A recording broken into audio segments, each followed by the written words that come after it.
My name is Natalie. I'm 34. At 3:47 a.m. on Tuesday, June 14th, exactly 9 hours after delivering twin boys via emergency C-section, my mother-in-law walked into my hospital room, set a cashier's check for $22 million on my bedside table, and told me to sign away my children and disappear by sunrise. The check clears immediately, Patricia said, adjusting the Cartier watch on her wrist. She didn't look at my sons sleeping in their plastic bassinet. She looked at me the way you'd look at a vendor negotiating a return. Custody papers are underneath. Divorce decree is pre-filled. Spencer will sign on his end. You leave the country by midnight tonight, we'll handle the press narrative. I was still hooked to an IV. The epidural hadn't fully worn off. I couldn't feel my legs below the knee. You're joking, I whispered. I don't joke about bloodlines.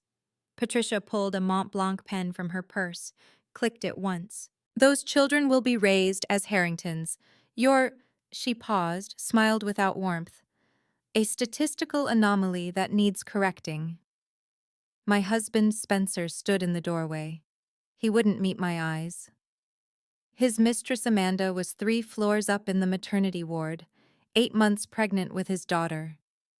I'd found out about her 6 weeks ago when I went into preterm labor and Spencer wasn't answering his phone because he was at her ultrasound appointment. Spencer, I said. My voice cracked. Tell her this is insane. He cleared his throat, adjusted his tie. Mom's right, Nat. It's better for everyone. The trust fund only recognizes legitimate heirs. Amanda's child will carry the proper lineage documentation. Your sons— He stopped, started again. The family attorney can explain the legal complexities, but fundamentally, this is a clean exit for you. 22 million. You'll never have to work again. They're 9 hours old. I was shaking so hard, the IV needle pulled against my vein. You want me to leave my 9-hour-old sons for money? Patricia picked up the check, held it where the early morning light caught the watermark. Don't pretend you're sentimental. You calculated risks for a living. Calculate this one. Single mother, no family, moderate income against the Harrington legal machine, we will bury you. Or— She set the check down again. You take the smart play. Disappear with dignity. Before I go on, if stories about standing up for yourself mean something to you, please hit like and subscribe and tell me in the comments where you're watching from right now and what time is it there. I looked at Spencer. 16 months of marriage, 3 years together before that. I'd believed him when he said his mother would come around, when he said the prenup was just a formality, when he said of course our children would be equals in the trust. You planned this, I said. Both of you, the whole pregnancy, you were planning this. We're offering you generational wealth, Patricia said. Her voice was ice smooth, boardroom perfect. Most girls in your position would be grateful. The nurse chose that moment to come in for vitals check. She froze when she saw the check on the table. Her eyes went wide. She looked at me, at Patricia, at Spencer, then back down at her clipboard. I'll come back, she mumbled, backing out. Patricia smiled. You have until 6 a.m. to decide. After that, the offer expires and we proceed with alternative arrangements. She left. Spencer hesitated in the doorway. Nat, just think about it logically. You're good at logic. Run the numbers. Then he was gone too. I sat there staring at that check until the sun came up. Let me take you back 8 years to the first time I met Spencer's brother Terrence. It was a Sunday afternoon in August, and I'd been dating Spencer for 3 months. We were at the Harrington summer house in the Hamptons, this sprawling white colonial with a widow's walk and rose gardens that required a full-time staff. I was terrified. I'd grown up in a 2-bedroom apartment in Queens. My father was a postal worker. My mother cleaned houses. This world felt like a museum I wasn't supposed to touch. Terrence found me hiding in the library. I was pretending to read a first edition Fitzgerald, but actually just trying to avoid Patricia's pointed questions about my people and whether I'd ever been to Aspen. She does that to everyone, he said, dropping into the leather chair across from me. He was younger than Spencer by 2 years. with the same dark hair but kinder eyes. The interrogation thing. It's not personal. Well, it is, but it's not about you. It feels pretty personal, I said. Patricia believes the world is divided into Harringtons and people who want something from Harringtons. He poured himself scotch from the crystal decanter, offered me one. I shook my head. She's not entirely wrong, but she's not entirely right either. You seem different, though. You look like you'd rather be anywhere else. Is it that obvious? You're the first person Spencer's brought here who didn't immediately ask about the trust fund or take a photo for Instagram. He raised his glass. Terrence Harrington, corporate attorney, black sheep. Pleasure to meet you properly. Natalie Chen, actuary. Definitely not a Harrington.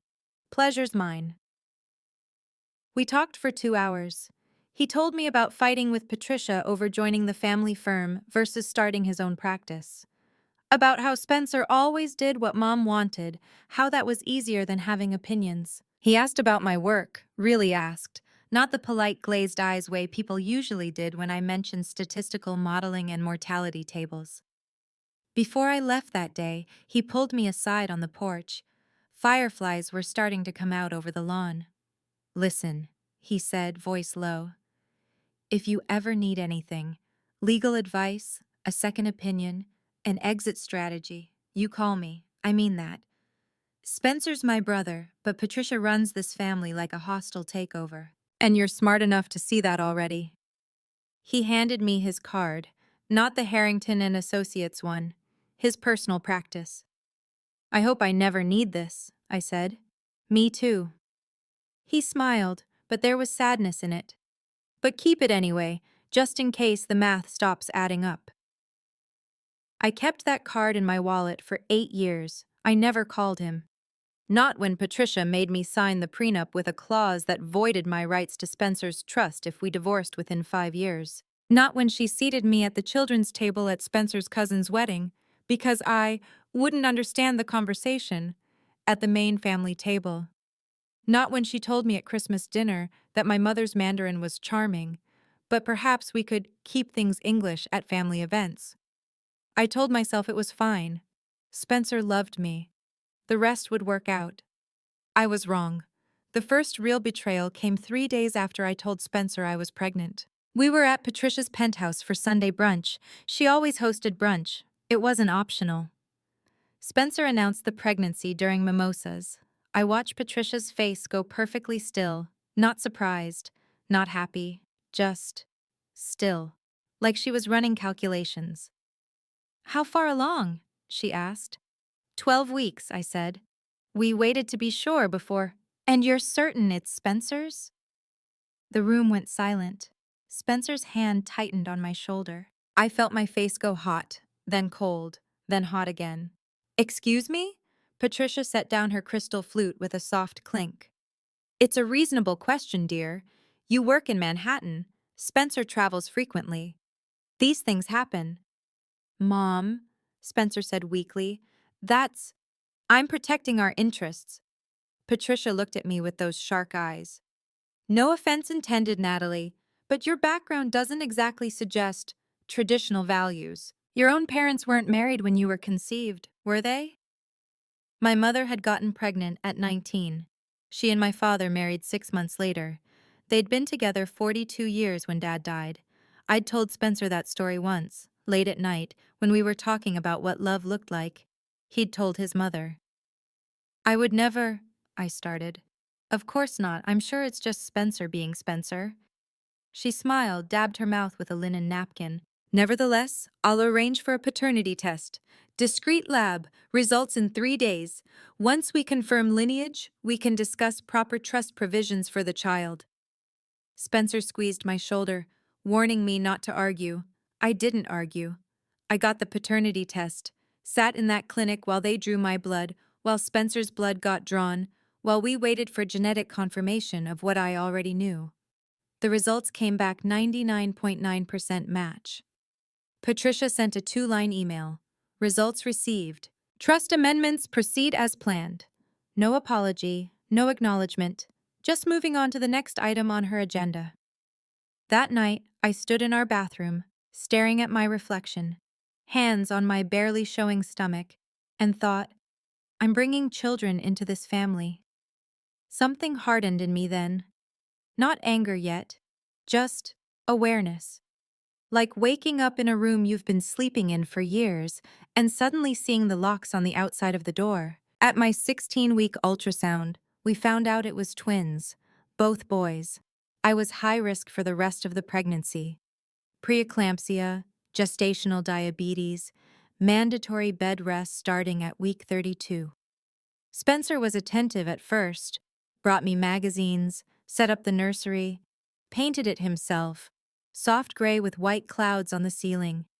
Then Amanda happened. I found out because Spencer's credit card statement came to our apartment instead of his office. There was a charge for $847 at a maternity boutique. I was on bed rest. I hadn't been shopping. I called the boutique. Oh, yes, the woman said brightly. Mr. Harrington was just in last week with his wife. Lovely couple. She's due in September, right? I was due in June. My hands were shaking when I hung up. I called Spencer. He didn't answer. I called 12 times. On the 13th, he picked up. I'm at a meeting, Nat. Can this... Who's Amanda?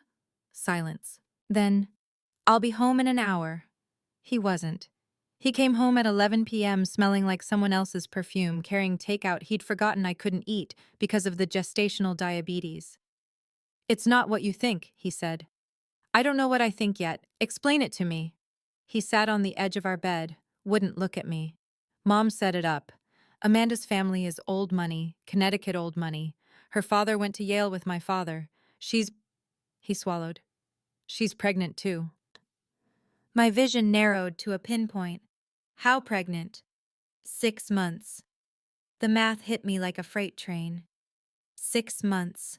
He'd gotten her pregnant in December. I'd gotten pregnant in October. He was sleeping with both of us while I was planning our nursery. Does your mother know? I asked. My voice sounded far away. It was her idea. Spencer finally looked at me. His eyes were wet. She said the trust needs an heir with proper credentials. Amanda's bloodline is documented back to the Mayflower. Her family has connections to every major firm on the East Coast. A son from that union would... I'm carrying your sons. I put both hands on my stomach. Right here, your actual sons. I know, and I'm sorry, but Mom explained the legal complexities. The trust was established in 1924 with specific provisions about matrimonial legitimacy and social standing. Your background creates complications. Amanda's doesn't. If we have a child with her, the trust board will recognize. Get out! Nat, get out of this room. Get out now! He left. I heard him making phone calls in the living room. Heard Patricia's voice on speaker. Told you to handle this before she got emotional? I went into labor 6 weeks early. The doctor said it was stress-induced. Spencer was at Amanda's baby shower when my water broke. I took an Uber to the hospital alone. The twins were born at 6:51 p.m. on June 13th. 4 pounds, 3 ounces, and 4 pounds, 7 ounces. Tiny and perfect, and mine. They had to go to the NICU immediately. I didn't even get to hold them before the nurses wheeled them away. Spencer showed up at 9 p.m. with Patricia. They both smelled like champagne and fancy canapes. And then, 9 hours after the hardest thing my body had ever done, Patricia put that check on my bedside table and told me to leave my sons for money. I didn't sign the papers. At 6:02 a.m., and Patricia came back with 2 security guards and a hospital administrator I'd never seen before. Ms. Chen is experiencing a psychiatric episode, Patricia told the administrator, her voice dripping with concerned sympathy. Postpartum psychosis. Her family has a history of mental instability. We need the children moved to protective custody immediately while she receives treatment. That's a lie, I said. But I was still shaking from the epidural, still hooked to machines, still couldn't feel my legs. I'm fine. I'm not signing anything. You can't take my children. The administrator looked uncomfortable. Ma'am, if there's a concern for the infant's safety, there's no concern. She's trying to steal my children. I tried to sit up. Pain ripped through my incision. I gasped, fell back. Patricia produced a folder. We have documentation, hospital records from her emergency admission, showing elevated blood pressure and paranoid statements about family persecution. Psychiatric evaluation recommending observation. Dr. Morrison from Manhattan. Psychiatric is standing by for assessment. I never saw a psychiatrist, I said. The administrator looked at the papers, his face shifted. These are signed by Dr. Morrison, dated yesterday. I was in labor yesterday, I never met him. This is fraud, this is… My voice broke. Please, please don't let them take my babies. The administrator hesitated. I'll need to verify this with the attending physician and hospital counsel. Security, nobody moves these infants until I get clearance from legal. Patricia's smile went sharp. Of course. We want everything done properly. She left, but the security guards stayed outside my door. I tried calling my mother. She'd died 3 years ago. I had no siblings, no cousins in the States. Spencer's family was the only family I had left. I called the one person I had. Terrence answered on the second ring. Natalie? I need that exit strategy, I said. And then I cried so hard I couldn't breathe.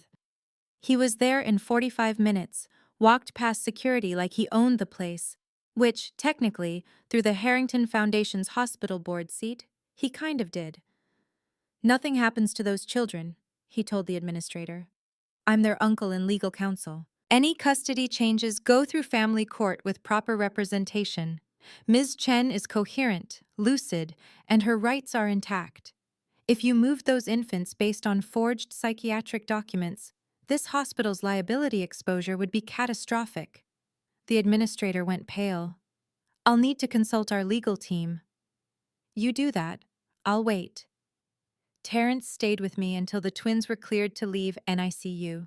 4 days. He brought me real food, helped me fill out birth certificates, filed an emergency custody protection order before Patricia could file her own. On the 5th day, Spencer came alone. Mom's furious, he said. You're making this so much harder than it needs to be. I'm keeping my children. For what? So they can grow up poor? So they can watch you struggle while Amanda's daughter gets everything? He sat down, tried to take my hand. I pulled away. Be realistic, Nat. You can't win this. Mom has unlimited resources. She'll tie you up in court for years. She'll drain your savings. She'll make sure you never work in finance again. Is that really what you want for them? What I want is for their father to act like a father. I am. I'm thinking about their future. Amanda's baby will be born in 6 weeks. Mom's already filed the trust amendment to recognize her as primary heir. Your sons will be secondary, minimal provisions. Unless you let them be raised properly with proper advantages, proper education, proper… Get out! Natalie, get out before I start screaming and security comes. He left. The divorce papers were delivered to my apartment 2 weeks later. I had $8,340 in my personal bank account. The prenup gave me nothing. Spencer kept the apartment, the car, everything we'd built together. I kept my clothes and my laptop and my son's. I moved into a 1-bedroom in Astoria, 900 square feet. The twins slept in a second-hand crib in the corner of my room. I went back to work at 6 weeks because I had no choice. Corporate actuary at a mid-size insurance firm. $58,000 a year. Daycare cost $1,400 a month for both boys. The math didn't work. I was drowning. Patricia's offer started looking less insane and more like the only logical choice. But I didn't call her. I called Terrence. I need to know how to fight her, I said. You can't. Not directly. She owns half the judges in Manhattan and has lawyers on retainer who bill more per hour than you make in a week. He paused. But I might know another way. Tell me. Not yet. First, I need you to do something for me. Keep records. Everything. Every communication from Patricia, Spencer, Amanda, every medical bill, every daycare receipt, every attempt they make to contact the twins. Document everything. Why? Because the one thing Patricia's better at than winning is covering her tracks. We need to prove a pattern, and actuaries are excellent at patterns, aren't they? I started documenting. Spreadsheets, timestamps, screenshots, audio recordings from every phone call Patricia made threatening to sue for grandparent visitation rights. Video of Spencer showing up drunk at my apartment demanding to see his sons after 3 months of zero contact. It became a second job. Data collection, risk analysis, probability modeling. I was building a case, but I didn't know what for yet. Then, on a Tuesday morning, 8 months after the twins were born, I got a call from a number I didn't recognize. Ms. Chen, this is Dr. Reeves from Manhattan Psychiatric Associates. I'm calling about the evaluation request submitted by Patricia Harrington regarding custody assessment for... He paused, papers rustling. Regarding your twin sons. My blood went cold. I never agreed to an evaluation. According to our records, you signed a consent form on June 13th authorizing assessment for postpartum psychosis treatment and parental fitness review. I was in labor on June 13th. I never signed anything. Silence. Then, Ms. Chen, I have the document in front of me. It's notarized. Your signature is... He stopped. Would you be willing to come to my office to review this? I took the twins to my neighbor Rosa, took the subway to his office in Midtown. Doctor. Reeves was 60-something, gray beard, kind eyes behind wire-frame glasses. He showed me the document. My signature was perfect. Too perfect, like someone had scanned it and printed it. This is forgery, I said. I believe you. He pulled out another folder. Ms. Chen, I need to be honest with you. Patricia Harrington's legal team contacted our practice 6 months ago, requesting a pre-dated psychiatric evaluation, documenting your mental instability, and recommending the children be removed from your care. They offered a substantial consulting fee. I declined. But someone in my practice didn't. He showed me the evaluation. 8 pages. Detailed accounts of paranoid delusions, emotional instability, inability to bond with infants, risk of harm to self and others.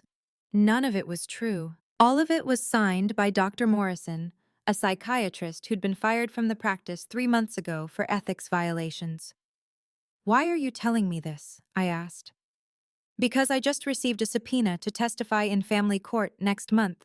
Patricia Harrington is filing for emergency custody of your children based on this fraudulent evaluation. And I'm not going to let that happen. He handed me copies of everything. You'll need a lawyer, a very good one. I called Terrence from the lobby. She's moving, I said. Court date is February 18th. She has a fake psychiatric evaluation saying I'm unfit. Good, he said. Good? She's desperate. Desperate people make mistakes. Amanda had her baby last week, right? A girl. 7 pounds even. And Patricia filed trust amendments recognizing her as primary heir? According to the social media posts Spencer's been tagged in, yes. Perfect. Nat, I need you to trust me. Can you do that? Yes. Then let her take you to court. Don't settle. Don't negotiate. Let her think she's winning. Terrence, I can't lose my children. I can't. You won't, I promise. But I need her to commit fully to this path. I need her to put everything on record. Can you be brave for 6 more weeks? I looked at the forged documents in my hands, at the signature that was mine but wasn't, at the lies typed in professional letterhead. I can be brave, I said. The court hearing was a nightmare. Patricia's lawyers painted me as unstable, financially irresponsible, socially isolated, potentially dangerous. They showed the evaluation.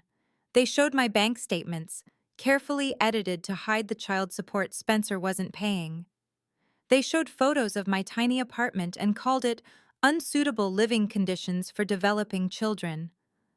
Spencer testified that I'd threatened him, that I was obsessed with money, that I'd trapped him with the pregnancy. Amanda testified that she'd heard concerning things about my mental state from Spencer.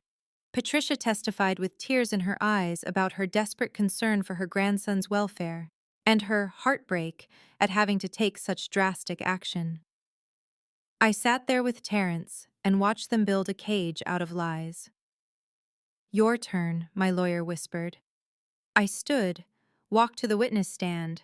The judge looked skeptical before I even opened my mouth. Ms. Chen, Patricia's lawyer began, you work as an actuary, correct? Yes. And what exactly does an actuary do?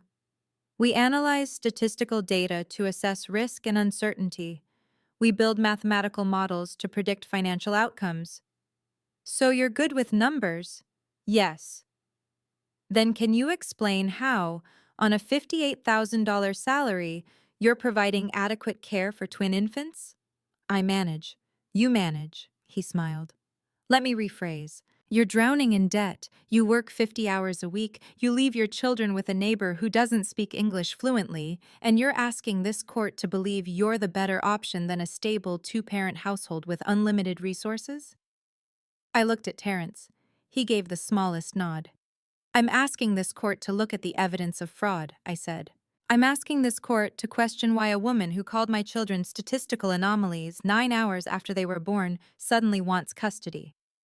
I'm asking this court to examine the timeline of when Patricia Harrington decided my sons had value to her. Objection, Patricia's lawyer snapped. Speculation and... It's not speculation. I pulled out my phone. I have 17 voicemails from Patricia Harrington between June and December of last year. In 14 of them, she refers to my sons as complications or problems. In 0 of them does she ask about their health or well-being. Then, on January 4th of this year, something changed. Would the court like to know what? The judge leaned forward. I would. On January 4th, Amanda Harrington gave birth to a daughter. On January 5th, Spencer Harrington filed trust amendment papers recognizing that daughter as primary heir to the Harrington estate. On January 6th, Patricia Harrington called me for the first time in 4 months. Would you like to hear what she said? I played the recording. Patricia's voice filled the courtroom.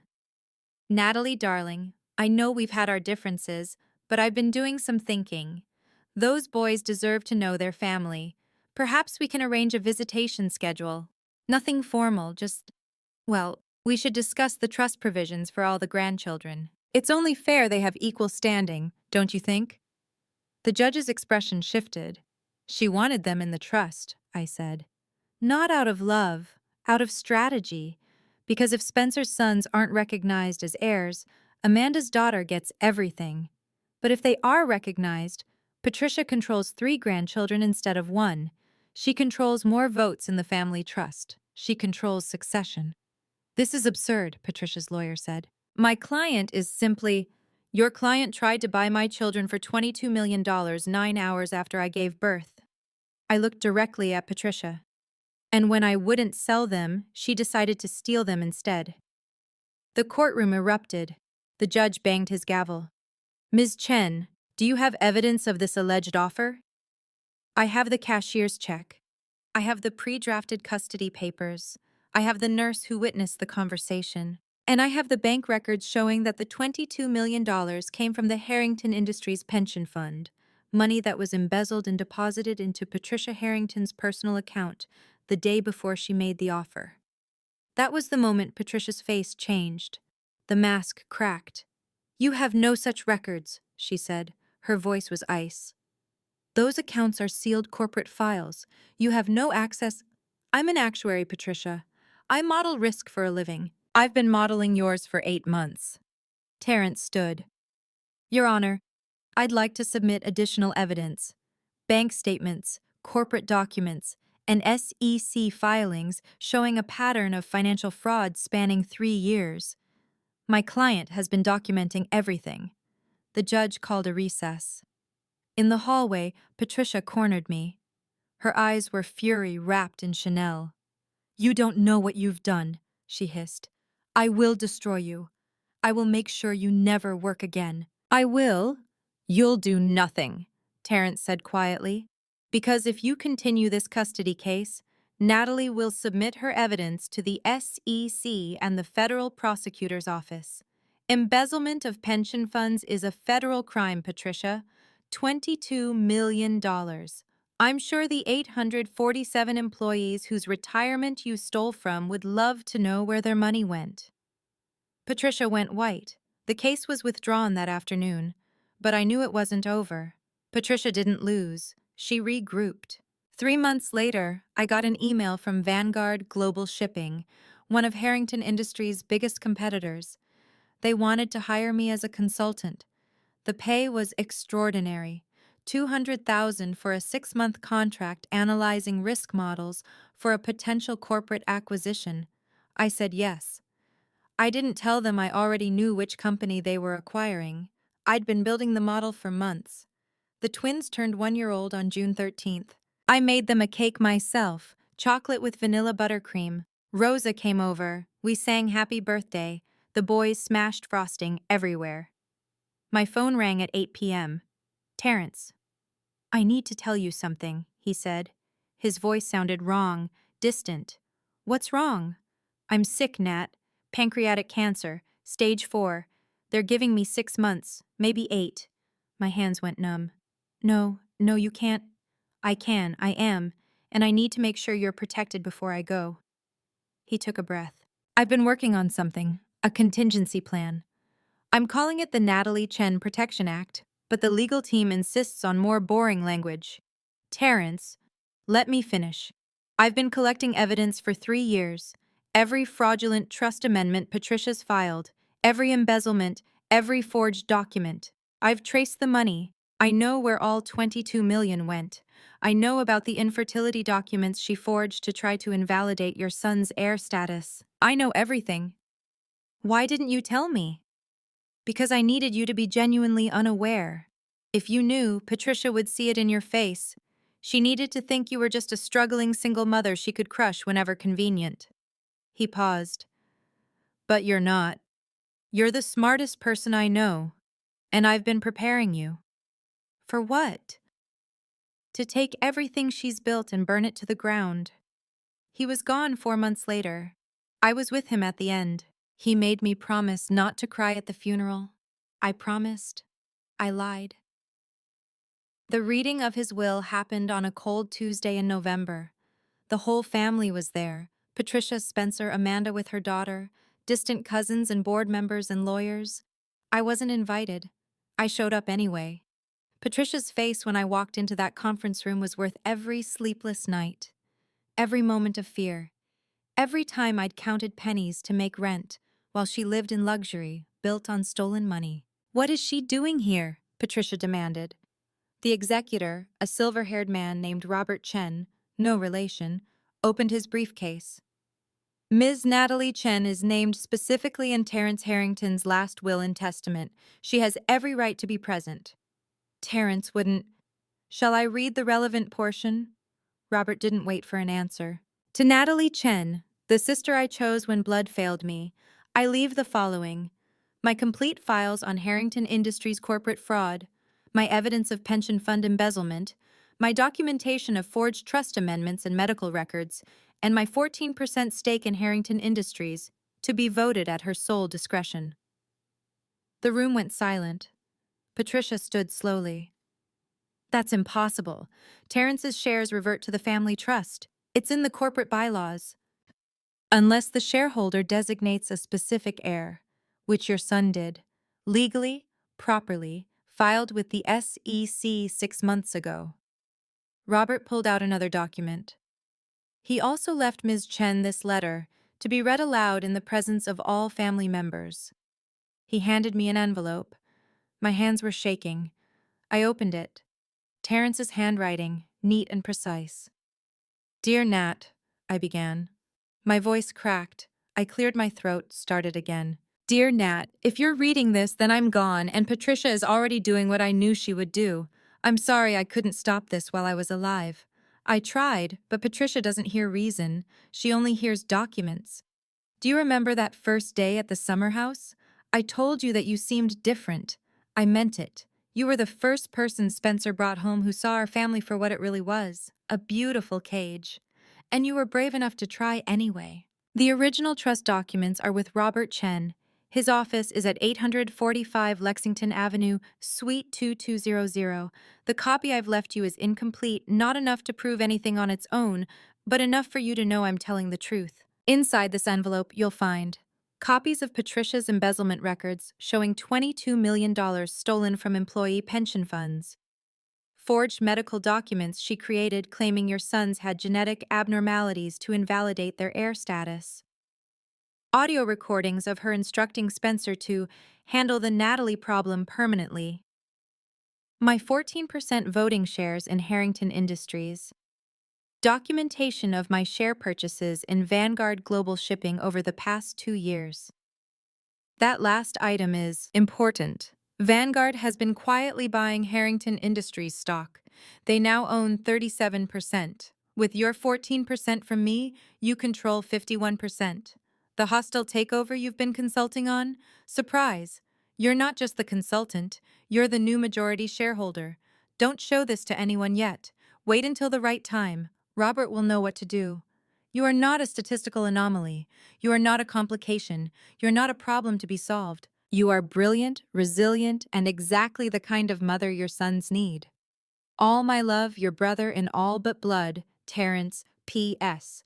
Remember, Patricia only understands power, so take hers. I finished reading. The silence in that room was absolute. Patricia's face had gone from red to white to gray. This is fraud. He was sick. He wasn't in his right mind. I'll contest. Every document is notarized, witnessed, and filed with appropriate authorities, Robert said. Doctor, Morrison has already been arrested for medical fraud, by the way. The forged psychiatric evaluation he created? He's testifying against you in exchange for a reduced sentence. The SEC investigation into the pension fund embezzlement begins next week, and the shareholders' meeting to vote on the Vanguard merger is scheduled for December 15th. You can't do this, Patricia whispered. She was looking at me. You're nobody. You're nothing. You have no idea how to run a company. You're right, I said. I don't want to run your company. I want to dismantle it. Vanguard's CEO is very interested in breaking up Harrington Industries and selling the pieces, except the pension fund, of course. That's being restored to the employees you robbed, all 847 of them. Spencer stood up. Natalie, please, we can talk about this. We can nothing. I looked at him. 16 months of marriage. 4 years total, a lifetime ago. You tried to buy our children. When that didn't work, you tried to steal them. When that didn't work, you ignored their existence entirely. You don't get to we anymore. Amanda spoke up, voice shaking. What about my daughter? She's innocent in all this.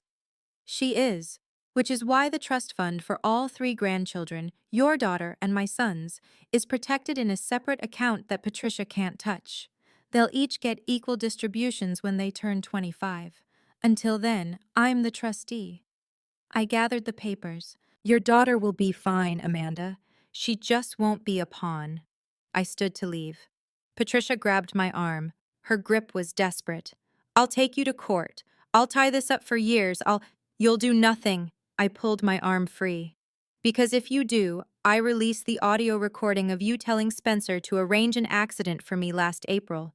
Solicitation of murder is a serious charge, Patricia, even for you. Her hand dropped. I walked out of that conference room and didn't look back.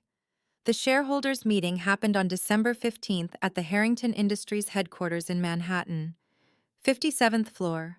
Corner boardroom with floor-to-ceiling windows overlooking the city. Long mahogany table that seated 30. Every major shareholder was there. Board members, executives, legal counsel. Patricia sat at the head of the table in her usual spot. She was wearing her armor, Armani suit, blood-red lipstick, hair perfect. She looked like she always looked. Powerful, untouchable. I walked in at exactly 9 a.m. with Robert and my own legal team. Patricia's smile was knife-sharp. How nice of you to join us, Ms. Chen, though I'm not sure why you'd bother. This is a formality. The board has already voted to reject Vanguard's takeover offer. You can take your 14% and... Actually, Robert said, Ms. Chen is here as the representative for Vanguard Global Shipping. which now owns 41% of Harrington Industries shares. Combined with her personal 14%, she controls 55% of voting shares and majority ownership of this company. You could have heard a pin drop. One of the board members, a white-haired man named Franklin, leaned forward. That's impossible.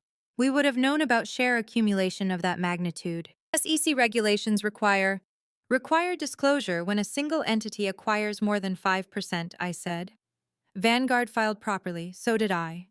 We just didn't mention we were working together until today. Patricia stood slowly. Her hands were flat on the table. You can't do this. You can't. I already did. I pulled out a folder. As of 9 a.m. this morning, I am formally exercising my rights as majority shareholder to call for an emergency vote on the following: immediate removal of Patricia Harrington as CEO, dissolution of the current board, and approval of Vanguard's acquisition offer. This is a coup, Patricia hissed. The board will never. The board has no choice. I have 55% of voting shares. You have 32%. The math isn't complicated, Patricia, even for someone who isn't an actuary. Franklin cleared his throat. Ms. Chen, with all due respect, you don't have the experience to run a company of this size. What makes you think? I don't want to run it. I want to fix it. I opened the folder. I want to restore the $22 million that was embezzled from employee pension funds. I want to end the practice of using corporate assets for personal expenses, including the $340,000 Patricia spent last year on business travel that was actually plastic surgery and spa retreats. I want to stop the pattern of fraud that's been happening for 8 years. You have no proof of fraud, Patricia said. Her voice was dangerous. I have your bank statements. I have emails. I have recorded phone calls. I have testimony from your son Terrence, given to his attorney before he died. I have testimony from Dr. Morrison about the forged medical documents. I have testimony from 127 employees who've been silenced with NDAs and hush money over the years. I looked directly at her, and I have the cashier's check for $22 million that you tried to use to buy my children. Patricia's lawyer leaned over, whispered something urgent. She shook her head. You're bluffing, she said. You don't have the resources to follow through? One struggling single mother against the Harrington legal machine? You'll be bankrupt in 6 months. You're right, I would be, if I were doing this alone. I nodded to Robert. But Vanguard Global has assigned their entire legal department to this case, and they have resources that make yours look like pocket change. Spencer spoke up from the corner. He looked smaller somehow, diminished. Nat, please. Think about what you're doing. The boys, they're Harringtons. This company is their legacy. You're destroying their inheritance. No, I'm destroying yours. I pulled out another document. The trust fund for the grandchildren is protected and separate. Your sons and Amanda's daughter will each receive equal distributions from a clean source that Patricia never touched. They'll be fine. You? You're being removed from the trust entirely. Terrence's will specified that Spencer Harrington forfeits all trust benefits due to moral turpitude and abandonment of familial duty. Those are legal terms for being a terrible father. Amanda made a small sound. Spencer's face went red, then white. Patricia slammed her hand on the table. Fine! You want to fight? You'll get one. But know this. I will make sure those children never know peace. I will make sure every school, every club, every opportunity they have, I will poison it. I will make sure they grow up knowing their mother destroyed their family for money. Like you tried to destroy me? I kept my voice calm. Like you tried to frame me as mentally unstable? Like you forged documents saying my sons had genetic defects so you could cut them out of the trust? Like you told Spencer to arrange an accident for me? The room went silent. Franklin looked at Patricia. You did what? She's lying. I played the recording. Patricia's voice, crystal clear. Spencer, the Natalie problem needs to be handled. Permanently. I don't care how. Accident, illness, whatever. But those boys need to be ours, and she needs to be gone. Do you understand? Spencer's voice. Mom, I can't just. Patricia's voice. You can and you will. Or you'll be cut out too. Choose. The silence after was deafening. Franklin stood. I move to immediately suspend Patricia Harrington from all corporate duties pending investigation. I second, another board member said quickly. All in favor? Robert asked. Every hand went up, except Patricia's.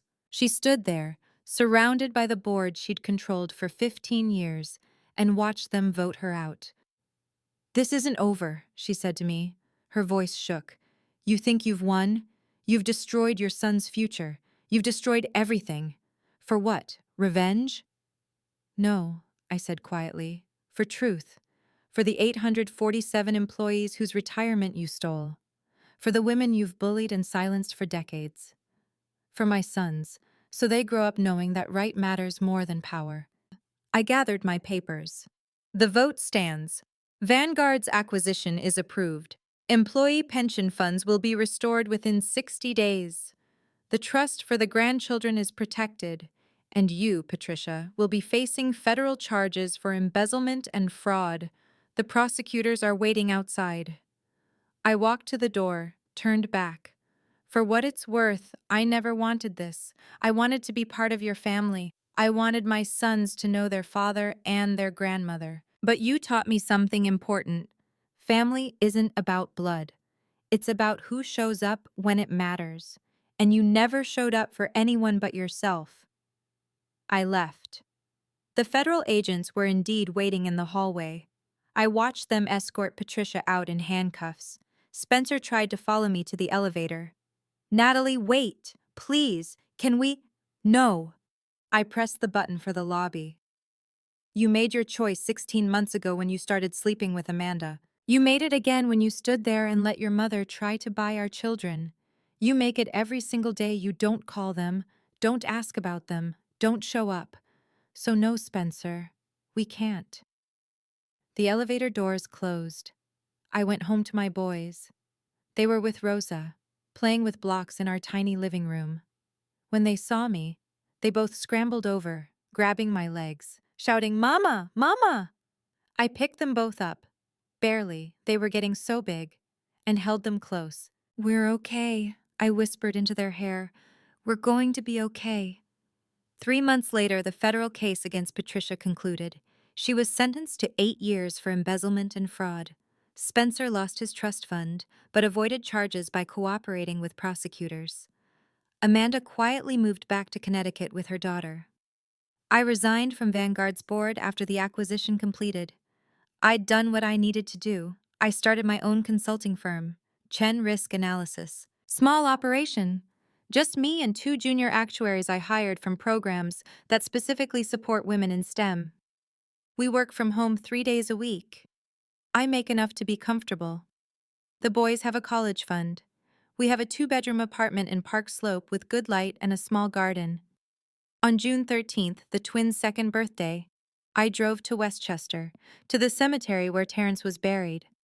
I brought flowers, sunflowers, his favorite. We won, I told him, sat on the grass next to his headstone. I know you already knew we would. You planned for everything, even this. Even me sitting here telling you about it. The wind picked up. Warm summer breeze.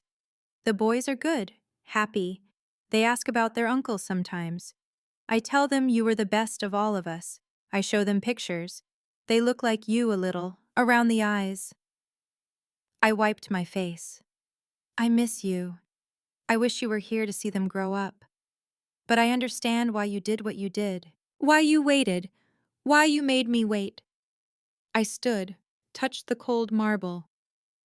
Thank you, I whispered, for seeing me when no one else did, for believing I was worth protecting, for giving me the tools to protect myself. I left the flowers and drove home. 6 months after that, I was sitting in my office when I got an email from an address I didn't recognize. Subject line: You don't know me, but... I almost deleted it. Then I saw the first line. My name is Rebecca. I'm 29. My mother-in-law just offered me $3 million to leave my daughter and disappear. I read the whole email twice. Then I picked up the phone and called her. Rebecca, this is Natalie Chen. I got your email, and I think I can help you. Because that's the thing about power. Once you learn how to take it back, you have a responsibility to teach others. Patricia was wrong about a lot of things, but she was right about one. I am good with numbers. I can calculate risk. I can model outcomes. I can predict probability. And I calculated that the probability of me helping other women like me, women who've been told they're nothing, women who've been bought and threatened and erased, was exactly 100%. If you're watching this and you've ever been told you're not enough, not smart enough, not wealthy enough, not connected enough to fight back, I need you to know something. They're lying. The people who have power want you to believe you can't take it, that you can't fight, that the math doesn't work in your favor. But here's what they don't tell you. The math is just data. And data can be rewritten. If someone tried to buy your dignity, type, "I'm not for sale," in the comments. If someone tried to steal what's yours and you took it back, type, "I took it back." Both are brave. Both are valid. If this story meant something to you, check the description for more stories just like this one. Thank you for being here. Thank you for listening. And remember, you don't need anyone's permission to have value. You just need to give yourself permission to walk away from anyone who can't see it.